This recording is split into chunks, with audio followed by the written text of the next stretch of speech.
ఎందుకు మీరు నేను ఊరుకులాట ఇప్పుడు కాదు, వాళ్ళు వాళ్ళు ఒకటే చేయాలి నా కదా. భావాలు కూడా వాళ్ళకి కనబడాలి కదా. అది కాదు జీవన్ రెడ్డి గారు. జీవన్ రెడ్డి గారు ఇప్పుడు హాట్ కేక్ గా చేయాలి. ఉన్నారు. ఇప్పుడు నా కాంగ్రెస్ భావాలు నుంచి కూడా బయటకు వాళ్ళకి వచ్చారు. ఇప్పుడు బీజేపీ బీఆర్ఎస్ పోటీ పడుతున్నాయి మీకోసం. సంప్రదింపులు మొదలు అవ్వాలి కదా.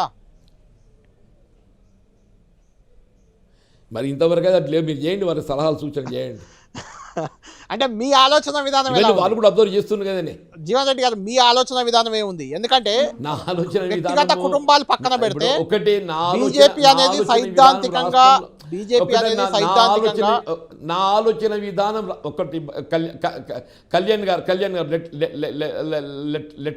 లెట్ మీ సే చెప్పండి. నా ఆలోచన విధానం రాష్ట్రంలో కాంగ్రెస్ పార్టీ ప్రభుత్వం మార్పు కావాలి, రేవంత్ రెడ్డి గారు పోవాలి. దానికోసం ఏ వైపు జీవన్ రెడ్డి పయనం? రాష్ట్రంలో కాంగ్రెస్ ప్రభుత్వం మార్పు కావాలి, రేవంత్ రెడ్డి గారు పోవాలి. రేవంత్ రెడ్డి గారు పోవడం ఎవరితో సాధ్యమవుతుందో ఆలోచిద్దాం. అంటే ఎంత టైం తీసుకుంటారు జీవన్ రెడ్డి గారు? ఇంకా టైం ఉందా, లేకుంటే త్వరలోనే నిర్ణయం తీసుకుంటారా? చూద్దాం లెట్టస్ మీకు తెలిపి నేను తీసుకుంటా. నేను ఏదైనా పార్టీలో చేరాలనే ఆలోచన కలిగినప్పుడు మీ యొక్క ఆలోచన కూడా నేను తీసుకున్నాను. Because you are my friend. Right. Thank you Jeevan Reddy గారు. Thank you.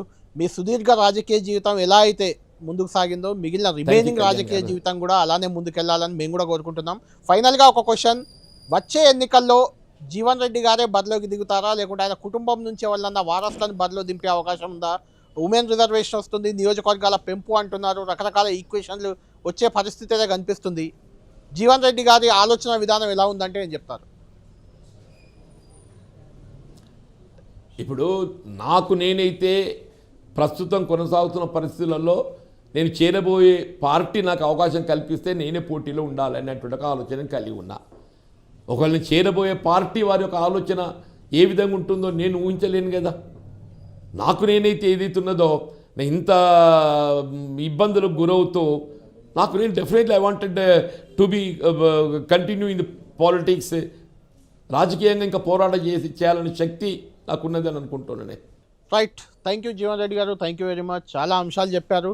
చూడాలి మీ పయనం ఎటువైపు సాగబోతుంది, రాజకీయాల్లో ముందు ఏ రకంగా ఉండబోతుంది. జగిత్యాల ముఖ్యంగా ఉత్తర తెలంగాణ ప్రాంతంలో జీవన్ రెడ్డి గారి ప్రభావం ఖచ్చితంగా ఉంటుంది.